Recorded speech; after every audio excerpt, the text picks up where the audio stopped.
Sebuah video menampilkan fasilitas militer bawah tanah Iran dengan ribuan drone di dalamnya. Menurut laporan, video ini adalah gudang senjata milik Iran yang kembali beroperasi.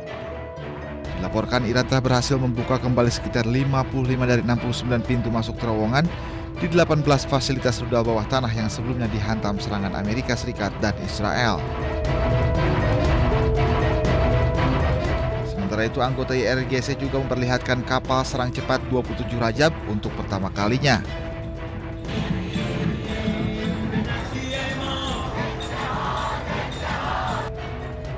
Kapal terbaru Iran ini dipamerkan dalam peringatan 90 hari perang dengan AS dan Israel. Kapal ini digunakan armada nyambuk untuk operasi penyergapan dan penyerangan di perairan Iran termasuk Selat Hormuz.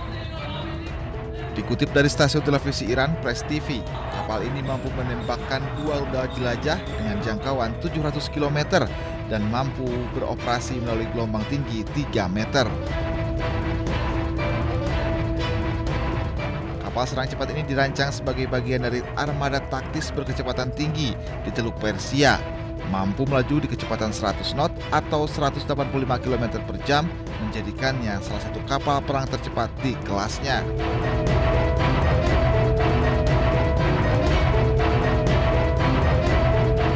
Bahkan kapal 27 Rajab ini mampu bermanuver di gelombang tinggi.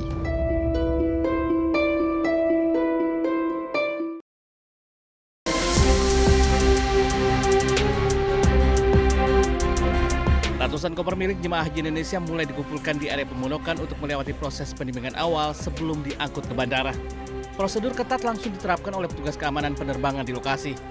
Petugas mengizinkan penggunaan lakban secara wajar bagi koper yang rusak namun melarang keras penggunaan tali rafia.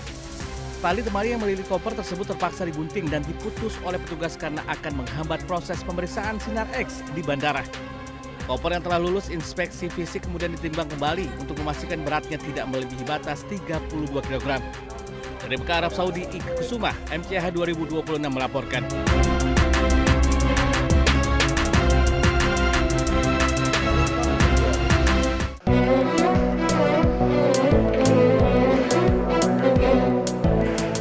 Video amatir merekam proses pembongkaran koper jemaah haji yang terdapat air zam-zam di dalamnya. Petugas penyelenggara ibadah haji PPIH Arab Saudi mengingatkan jemaah haji Indonesia agar mematuhi aturan bagasi saat pemulangan ke tanah air. Salah satu pelanggaran yang masih banyak ditemukan adalah penyimpanan air zam-zam di dalam koper bagasi. Kepala Daerah Kerja Bandara PPIH Arab Saudi mengingatkan jemaah untuk tidak membawa air zam-zam karena akan berpotensi dibongkar kopernya. Jemaah haji akan mendapatkan haknya berupa air zam-zam di tanah air yang telah didistribusikan ke asrama haji di kabupaten kota. Selain air zam-zam, jemaah juga diingatkan untuk tidak membawa barang-barang yang dilarang dalam bagasi maupun kabin, seperti senjata tajam, senjata api, dan powerbank yang disimpan di bagasi. PPIH juga mengingatkan batas barang bawaan yang diperbolehkan maskapai. Setiap jemaah hanya diperkenankan membawa 1 koper bagasi dengan berat maksimal 32 kg, 1 koper kabin maksimal 7 kg, serta tas paspor. PPIH berharap kepatuhan jemaah terhadap aturan bagasi dapat mempercepat proses pemulangan dan memberikan kenyamanan bagi seluruh penumpang selama perjalanan menuju Indonesia. Dari Jeddah, Arab Saudi, Eti Juitasari, MCH 2026 melaporkan.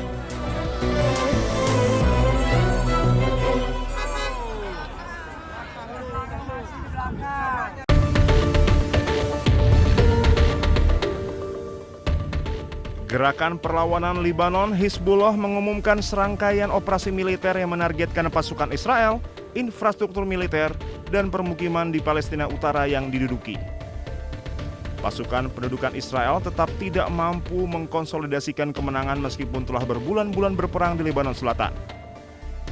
Menurut pernyataan yang dikeluarkan Hizbullah, para pejuang mereka melakukan serangan terhadap konsentrasi pasukan Israel, kendaraan militer, dan pusat komando. Hizbullah juga melancarkan serangan roket dan operasi drone yang menargetkan permukiman dan situs militer di seluruh Palestina Utara yang diduduki. Hizbullah mengatakan para pejuangnya menyergap pasukan Israel yang mencoba maju menuju pinggiran kota Dabin pada Sabtu pagi. Kemudian pada Sabtu malam, Hizbullah menargetkan konsentrasi tentara dan kendaraan militer Israel di daerah Dabin dengan tembakan artileri dan serangan roket.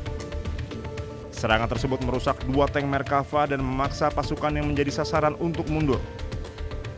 Hizbullah juga mengumumkan serangan roket yang menargetkan infrastruktur militer di Naharia dan kota Safat yang diduduki. Gerakan tersebut juga melaporkan menargetkan markas komando militer Israel di Naqoura dan Barak Yara dengan sejumlah besar drone serang. Serangan roket tambahan diluncurkan ke arah Kiryat Shmona dan infrastruktur militer di Karmiel. Hizbullah menimbulkan kerugian besar pada pasukan pendudukan Israel termasuk unit-unit elit dari divisi ke-36 dan Brigade Golani.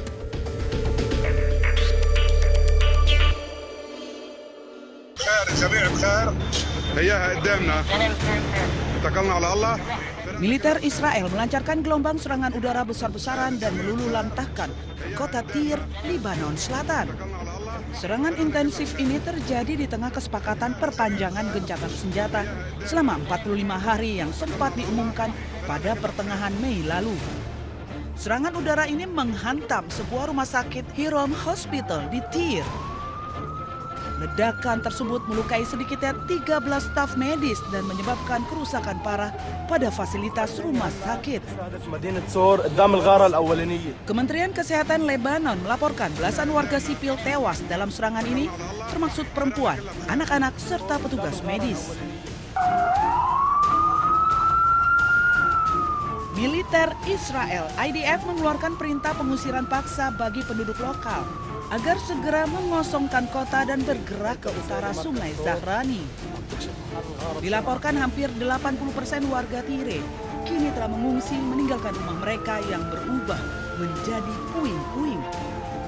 Serangan di Tyre ini beriringan dengan operasi darat militer terbesar Israel sejak pecah perang Lebanon-Israel. Eskalasi berdarah di Tyre dan Lebanon Selatan ini memicu kecaman keras dari dunia internasional karena dinilai melanggar hukum kemanusiaan internasional terkait perlindungan fasilitas medis dan warga sipil.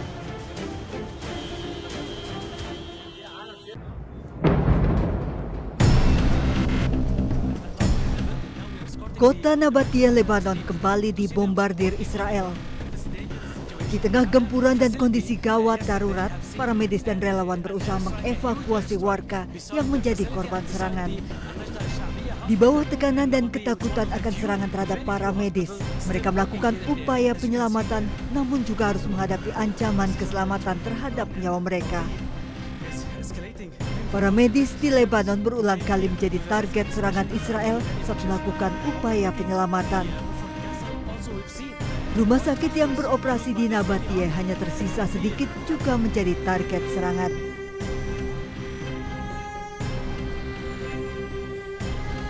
Para medis menjadi saksi kekejian Israel di garis depan di kota Nabatia yang luluh lantak.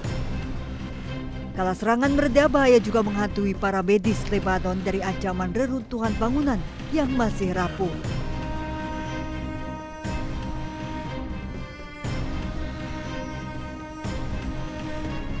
Pasca serangan Israel ke Nabatia, evakuasi korban luka dan meninggal menuju ke fasilitas medis juga menghadapi ancaman serangan Israel yang kerap menargetkan mobil ambulans.